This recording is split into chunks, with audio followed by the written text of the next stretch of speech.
was us against the world. What we were attempting to do was pay the nation's top producers better.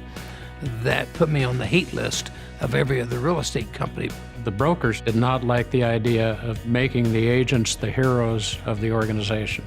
We figured that the agent was doing all the work and taking most of the risk, and yet only getting half of the compensation. High commission split was a big part of what we had going for us in the beginning. The advantage of that was that you would attract the full-time, experienced producers in the business.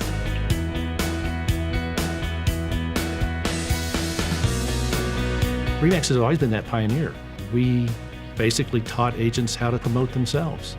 It was revolutionary. It was different than the way real estate had ever been done in the past.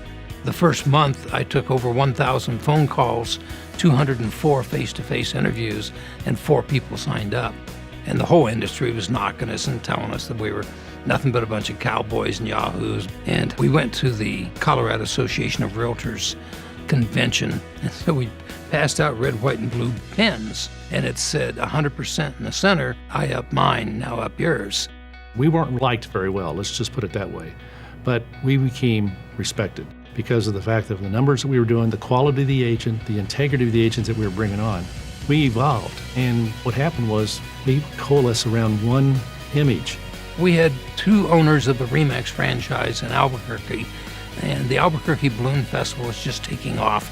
At the same time, the regional owners had a meeting in Chicago, and we looked up at the TV, and there's the REMAX balloon.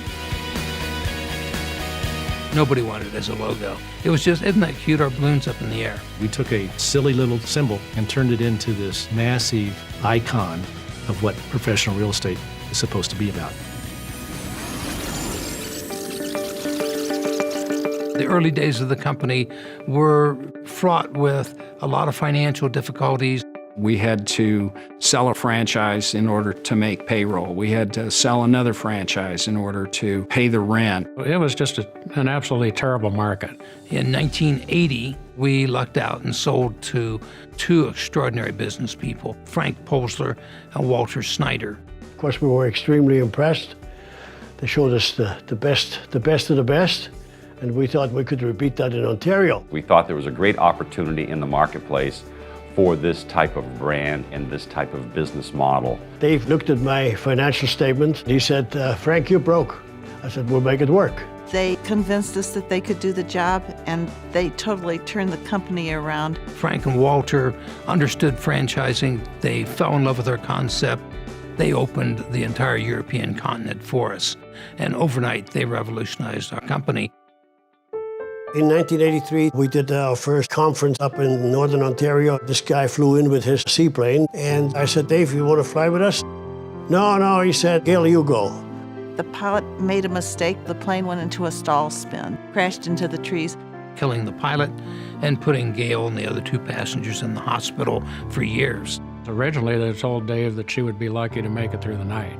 Even if she does come out of it, she may be a vegetable. She may never be able to walk. She may never be able to talk. He read motivational books to her, even though she was in a coma. And the doctor said, son, she can't hear you.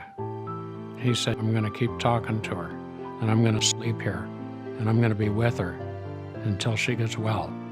When she finally went into the rehabilitation center after she got out of the coma, they said that her hopes of ever walking were not very good. And she looked at the doctor and she said, I will walk out of here. I can remember her appearing at the convention, this frail, 95-pound, head-shaved wisp of a woman in a wheelchair. And she stood up in that wheelchair and waved with her other arm in a sling. Not a dry eye in the place. That she wouldn't let it take her down. And I think that ignited all of us to work even harder and harder.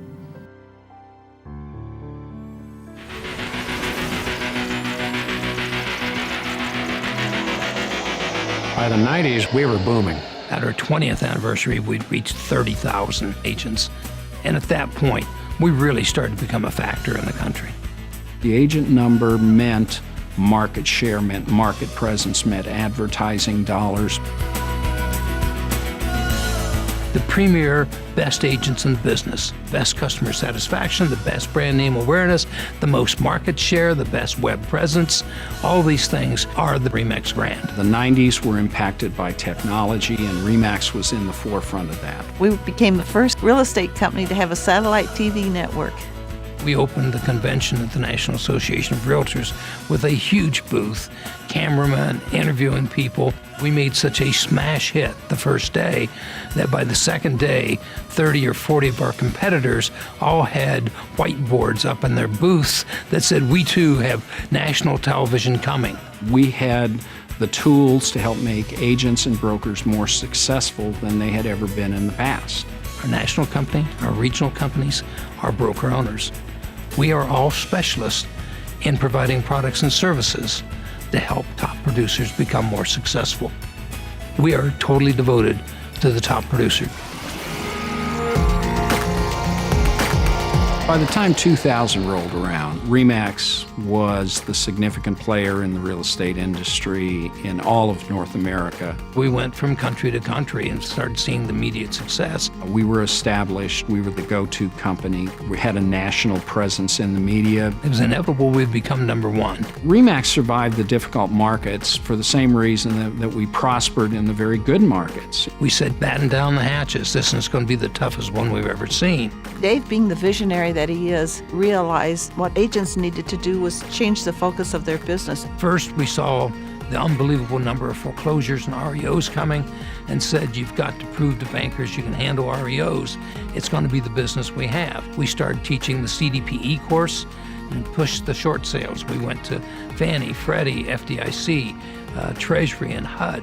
We helped them rewrite the short sale rules. So we embraced the changes. If you have a company that's built with the very best brokers and the very best agents, it's going to prosper.